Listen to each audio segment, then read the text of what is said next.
Welcome to RJVN channel. ಈಗ ಇನ್ನೊಂದು blog ತೋರಿಸ್ತಾ ಇದ್ದೀನಿ. ಅದು ಬಂದು ವೇಣುಗೋಪಾಲ ಸ್ವಾಮಿ ದೇವಾಲಯ ಎಲ್ಲ ನೋಡೋಣ. KRS ಹತ್ರ ಇದೆ. ಅದು ಚೆನ್ನಾಗಿದೆ, ತುಂಬ ಚೆನ್ನಾಗಿದೆ. ಇಲ್ಲಿ ಬರೋಕ್ಕೆ ಕಾರ್ ಪಾರ್ಕಿಂಗ್ ಕೂಡ ಜಾಗ ಇದೆ. ಕಾರ್ನನ್ನು ಕೂಡ ನಿಲ್ಲಿಸ್ಕೊಂಡು ಬರ್ಬೋದು. ತುಂಬ ಚೆನ್ನಾಗಿದೆ. ಪ್ರಕೃತಿ ಸೌಂದರ್ಯ ಭಾಳ ಚೆನ್ನಾಗಿದೆ. ದೇವಸ್ಥಾನನ ನೋಡೋಣ, ಒಳಗಡೆ ತೋರಿಸ್ತೀನಿ. ನೋಡಿ, ಇದು KRS ಬ್ಯಾಕ್ ವಾಟ್ರು. ಮಳೆ ಇಲ್ಲದೆ ಒಣಗೋಗಿದೆ.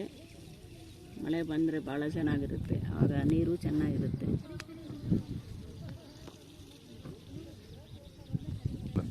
ಎಷ್ಟು ಡ್ರೈ ಆಗಿದೆ ನೋಡಿ, ನೀರೇ ಇಲ್ಲದೆ. ಈ ಕರ್ನಾಟಕನೇ ಒಂಥರ ಒಣಗೋದಂಗೆ ಆಗ್ಬಿಟ್ಟಿದೆ.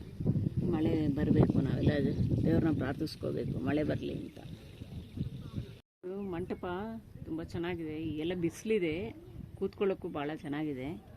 ಎಷ್ಟು ಚೆನ್ನಾಗಿ ಈ ಥರ ಒಂದು 2 3 ಮಂಟಪನ ಮಾಡಿದ್ದಾರೆ. ಚೆನ್ನಾಗಿದೆ. ದೇವಸ್ಥಾನಕ್ಕೆ ಮುಂದೆ ಇದೆಲ್ಲ ಮಾಡಿರೋದು, ಕೆತ್ತನೆ ಮಾಡಿರೋದು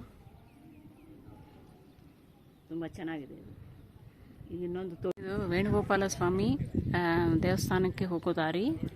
ಇಲ್ಲಿ ಒಳಗಡೆ ಎಲ್ಲ ಇದು ವಿಡಿಯೋ ಮತ್ತು ಫೋಟೋ ತೆಗಿಯೋಂಗಿಲ್ಲ, ಅದಕ್ಕೆ ಅಲೋಡ್ ಇಲ್ಲ.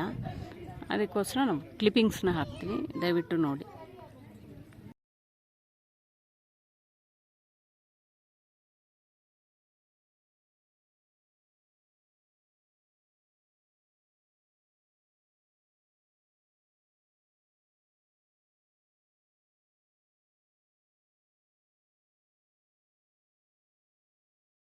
ನೋಡಿ, ಇದೊಂದು ಚಾರಿಯೆಟ್ಟು. ಇದು ಹಂಪಿನಲ್ಲಿರೋ ಥರನೇ ಇದೆ. ಅದರ ರೆಪ್ಲಿಕೇಟ್ ಅಂತಲೇ ಹೇಳ್ಬೋದು. ಭಾಳ ಚೆನ್ನಾಗಿದೆ.